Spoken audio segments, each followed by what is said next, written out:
Los inquilinos de Buenos Aires están, en todos los casos, con muchísima preocupación.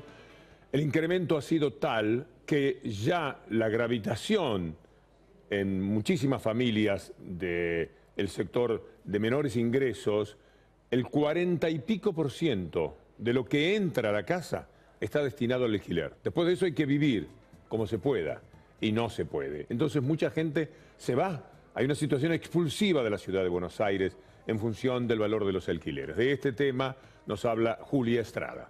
Así es, Víctor Hugo, vos lo estás diciendo. Vamos a mostrar algunos números que hacen a un informe que hicimos hace unos días. Quiero decir que hoy y ayer también, fundamentalmente, se estuvo discutiendo en diputados este tema y hubo un fuertísimo lobby de las inmobiliarias, representado fundamentalmente por diputados de Cambiemos, hay que decirlo, en donde pelearon en contra de la ley de alquileres.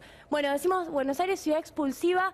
En 2016 hubo un 8% menos de inquilinos, fundamentalmente de los que están en el 30% más pobre, los que tienen el 30% más bajo de ingresos. Entonces vemos que en 2015, al segundo trimestre, según la EPH, la encuesta permanente de hogares, había un 16% de inquilinos que ganaban en la franja más baja, el 30% más pobre, y eso se reduce al 8,61% al segundo trimestre de 2016. Es un total más o menos de 28.000 inquilinos que son expulsados virtualmente de la ciudad de Buenos Aires. Lo que vamos a ver en la placa que sigue es precisamente a dónde fueron esos inquilinos, lo cual refleja cómo el Gran Buenos Aires termina siendo el lugar que los recibe porque los alquileres están más baratos ahí, no porque no haya lobby, sino porque están más baratos. Hay un aumento del 9,3% de los inquilinos más pobres en el Gran Buenos Aires y fundamentalmente se trata de 31.435 nuevos inquilinos. Estamos hablando de una diferencia de un año, del segundo trimestre de 2015 al segundo trimestre de 2016.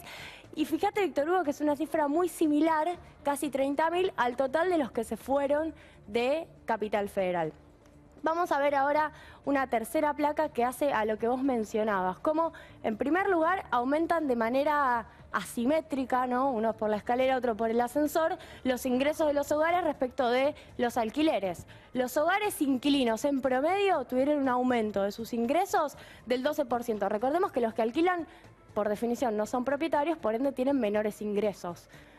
Y además, el alquiler promedio aumentó un 34%, es decir, solo un 12% del ingreso de quienes tenemos, me incluyo, que pagar un alquiler, y un 34% el alquiler promedio. Ahora, la renta inmobiliaria, ¿cuánto se lleva? Ya sea el propietario directo, pero en general las inmobiliarias, pasó de ser el 33% de los ingresos de un inquilino, un hogar inquilino de una persona, a ser el 45%, es decir, incluso aumentó el tema del negocio inmobiliario. Y quiero hacer dos menciones. ¿Sabes, Víctor Hugo, cuánto pesa, según el INDEC, el gasto en vivienda?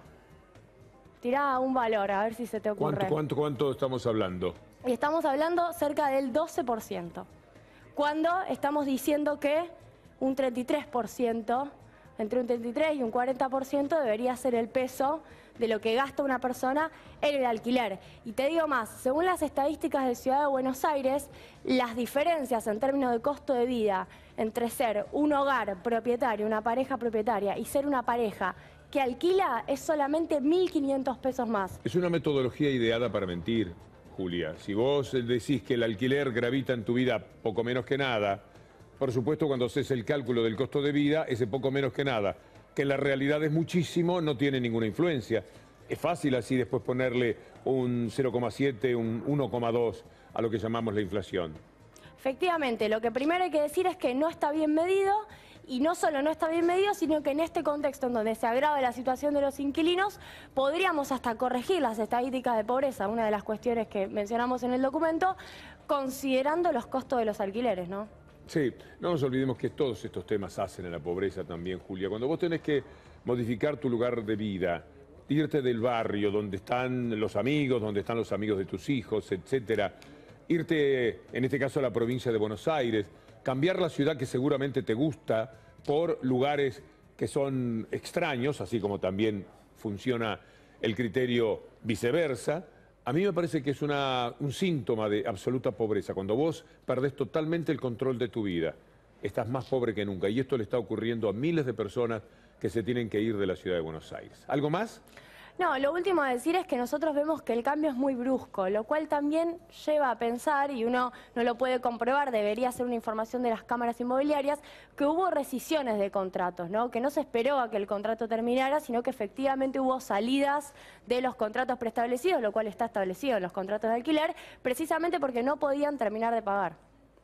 Aunque Manuela Castañeira sea candidata en la provincia, me imagino que esto que hace la Ciudad de Buenos Aires, prestaba mucha atención, te vi, también pega, ¿no? Sí, totalmente. Me parece que hay muchas maneras más, además de explicar este impacto. Estaba pensando mucho en los jóvenes, Víctor Hugo, que tienen que venir de la provincia a la Ciudad de Buenos Aires a trabajar.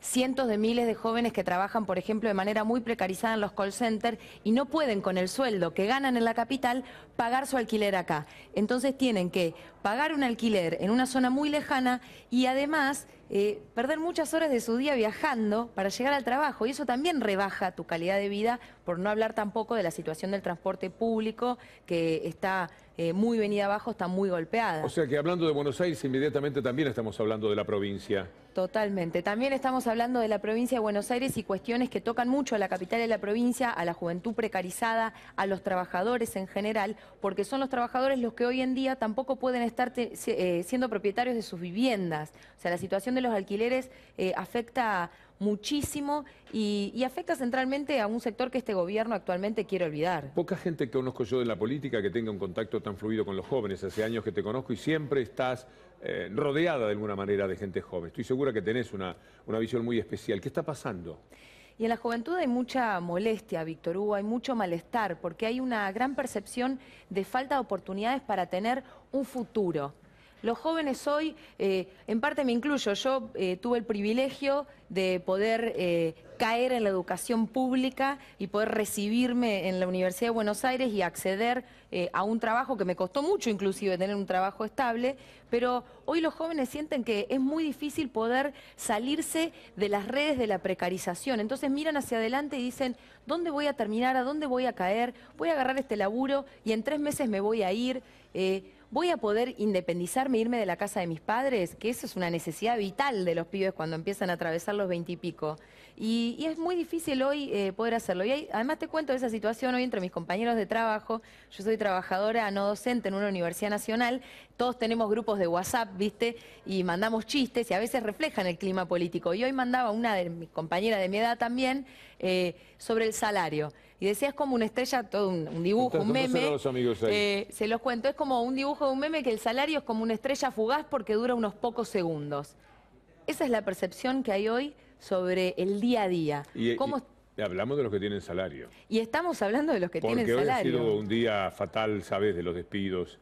Sí, Tucha, PepsiCo y ahí sigue la lista. Totalmente. Es un ataque muy global. Justamente la situación de PepsiCo, recordarles, mañana están llamando a una reunión en la puerta de la planta, allá en Vicente López, para organizarse y defender los puestos de trabajo. Yo escuché que estuviste hablando al respecto, 600 despidos, 600 familias.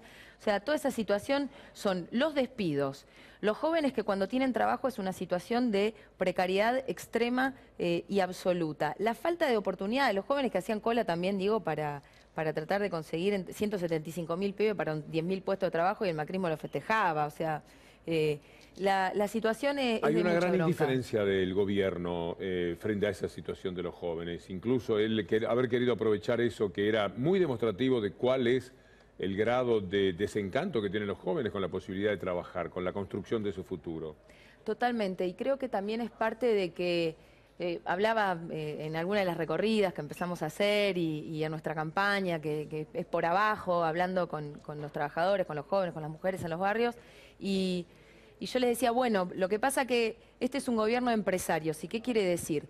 Que no tienen ningún tipo de sentimientos, son unos robots, como una especie de monstruos que carecen de empatía para dar cuenta que cuando vos gobernás tenés que gobernar según las necesidades, según lo que necesitan la sociedad, no según las ganancias. Eso también quiere decir es un gobierno de empresarios. ¿Viste que se dicen gobierna para los ricos? Es un gobierno de empresarios también. No le importa nada lo que le pase a un pibe, lo que le pase a un pensionado que tiene una pensión por discapacidad, que además tampoco eso dijeron que se retrotraía y no se ha retrotraído. Bueno, los docentes universitarios están pasando por una situación pavorosa. No van a empezar las clases, me da la impresión, porque pedían un 35, le daban un 18, ahora saltaron a un 22, un saltito a un 22 y tampoco alcanza. Y la sensación que uno tiene es que el gobierno lo ve con buenos ojos. ¿Para qué la educación universitaria? ¿Para qué todo lo que sea la educación pública? Que se eduquen aquellos que pueden pagar en colegios muy caros porque finalmente van a ser los que mandan, como pasa ahora, mandan ellos. Totalmente, y tal es esa visión que ellos tienen que el ministro de Educación Nacional, Bullrich, con el cual tampoco, recordemos que tampoco tiene cerrada la paritaria docente de maestros y secundarios en la provincia de Buenos Aires, va a ser el principal candidato de Cambiemos. Muestra de esto de que el gobierno no tiene intenciones de escuchar, sino de profundizar ese camino que viene tomando en relación a la falta de respeto por la educación pública, por la sociedad en general y por los jóvenes en particular, que ven en la educación la necesidad y la única herramienta para tener un futuro. Entonces, a mí me parece importante, en la campaña estamos tratando también de transmitir una idea de que el plan A de Macri es un plan de ajuste, es un plan de austeridad y tiene un único mensaje, que es que la paguen los de abajo. Y nosotros tenemos que construir otra alternativa, mostrar otra idea de que tiene que haber un plan B, que se invierta esa ecuación y ganen los que no vienen ganando. O por lo menos luchar desde el Parlamento para ponerle un dique a cada uno de esos avances en pos de ese tipo de políticas. Totalmente. Hay que por lo menos frenarlo un poco, eso de parar la mano, porque si no, se están llevando absolutamente todo por delante. Algo hay que hacer en función de todas las personas que quedan sin trabajo, de los que no pueden estudiar, de todo lo que está pasando a la gente, de los que no cobran las pensiones contributivas. Ahora estamos sabiendo que lo que anunciaron, con el clásico sarcasmo con el que hacen las cosas, vamos a respetar las pensiones no contributivas, no están respetando nada, no están devolviendo absolutamente nada todavía. No, efectivamente, y además, pero también hay que mostrar que eso se puede hacer, que no se trata solo de una resistencia, sino que se pueden construir otros caminos alternativos. Por ejemplo, cuando se ve el problema del salario, vos decís, bueno, yo creo que para que funcione el país tiene que haber un 35% de aumento de salario. Te dicen, ¿de dónde vas a sacar la plata para eso? Bueno, de cobrar impuestos a los empresarios, porque les cuento que Argentina es el quinto país del mundo en evasión de impuestos de empresarios. Esos son datos que además han salido en diarios afines al gobierno, así que los pueden chequear. Todo está invertido, entonces los que más tienen no pagan nada, los que menos tienen la pagan, entonces tampoco es que en Argentina no hay plata para hacer estas cosas. Necesitamos una ley, por ejemplo, de congelamiento de alquileres y un impuesto para las propiedades ociosas. En la ciudad de Buenos Aires hay una concentración altísima de propiedades ociosas. Entonces, nosotros del Nuevo MÁS, con la izquierda al frente por el socialismo, con mi candidatura en provincia de Buenos Aires, queremos hacer una campaña, y estamos empezando una campaña, que muestre estas ideas para que todos empiecen a dar cuenta que se puede hacer otra cosa. Y que eso tiene que estar en el Congreso, pero también en el Congreso va a estar conectado fuertemente con las experiencias cotidianas de lucha de defensa de esos derechos. Manuela, siempre un gusto. Muchas gracias. El gusto es mío. Muchas gracias, Víctor Hugo. Vamos a hacer una pausa breve, bien cortita. Es la última y enseguida estamos con ustedes.